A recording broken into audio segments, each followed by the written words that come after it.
ஏழை பங்காளிக்கு தனியிடம், செத்து சுண்ணாப்பாய் போனாலும் சாதிக்கு ஒரு சுடுகாடு, தூக்கிட்டு செல்லும் வழியிலும் பல குறுக்கீடு, அவசர தேவை எதுவாயினும் நமக்கு தான் நாய் அழைச்சல், பேய் அழைச்சல், நினைத்து பார்த்தாலே ஏகப்பட்ட மன உளைச்சல். மனிதனை அடிமையை நினைக்கும் பொழுது கடல்நிலை மனிதனுக்கு சமநிலை என்பது ஏது?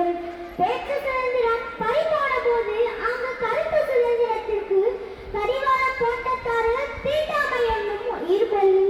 இன்னும் உயிருடன் உலாவும் போது சமநிலை முழுதாய் கிடைப்பது ஏது? மனித உரிமையை மனதில் கொண்டு நாளைய சுதந்திரத்தை எடுத்துக்கொண்டால் தடுப்பதுதான் இங்கு யாரு? ஒவ்வொரு வருடமும் டிசம்பர் 10 அன்று உலகம் முழுவதும் மனித உரிமை தினம் அனுசரிக்கப்படுகிறது.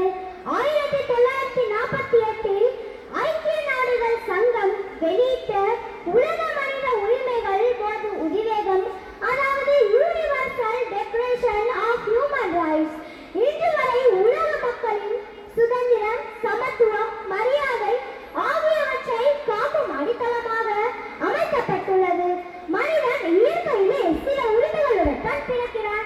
அவனுக்கு வாழ உரிமை இருக்கிறது. மிருகங்களுக்கு கூட இந்த உணர்வு உண்டு. நாகரிகம் வளர வளர மனித உரிமைக்கு மதிப்பு தரப்படுவதில்லை. உலகம் முழுவதும் இந்த நிலை இருக்கிறது. மனிதர்கள் நல்வாழ்வு வாழ தாங்கள் அடிப்படை தேவைகளை நிறைவேற்றிக் கொள்ள உரிமைகள் தேவைப்படுகின்றன. அவைதான் நாம் மனித உரிமைகள், அதாவது ஹியூமன் ரைட்ஸ் என்கிறோம். அமெரிக்கா போன்ற மேலை நாடுகளில் மனித உரிமைக்காக போராடிய லிங்கன், மார்ட்டின் லூதர் கிங் போன்ற தலைவர்கள் துப்பாக்கி குண்டுகளுக்கு இரையானார்கள். இனத்தொகை என்பது வளர்ந்த நாடுகளிலும் கூட இருந்து வரும் நோயாகும். இனத்தொகை என்பது இந்தியா போன்ற நாடுகளில் சாதி கொடுமையாக உள்ளது. தொலைதூர கிராமங்களில் 2 குவளை முறை இன்னும் இருக்கிறது. மக்கள் பிரதிநிதியாக தேர்ந்தெடுக்கப்பட்டவர்கள் கூட சாதி அடிப்படையில் தான் தேர்ந்தெடுக்கப்படுகிறார்கள்.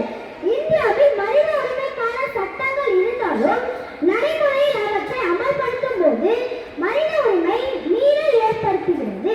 கல்வி அறிவின்மை இதற்கு முக்கிய காரணமாகும். தாழ்ந்தவரை அடிமையாக கருதி கொடுமை செய்கின்ற செல்வந்தர்களும் உயர்ந்த சாதியினரும் மனித உரிமை மீறுகின்றனர். வறுமையின் பிடியில் உள்ளவர்கள் தாங்கள் வாழ்நாள் முழுவதும் உரிமைகளை பெற முடியாமலே போய்விடுகின்றனர்.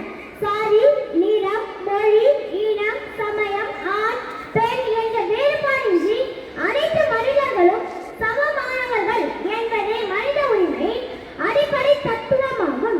உண்ண உணவு, இருக்க இடம், கல்வி பெறுதல், விரும்பும் மதத்தை பின்பற்றுதல் போன்றவை மனித உரிமைகளாக கருதப்படுகின்றன.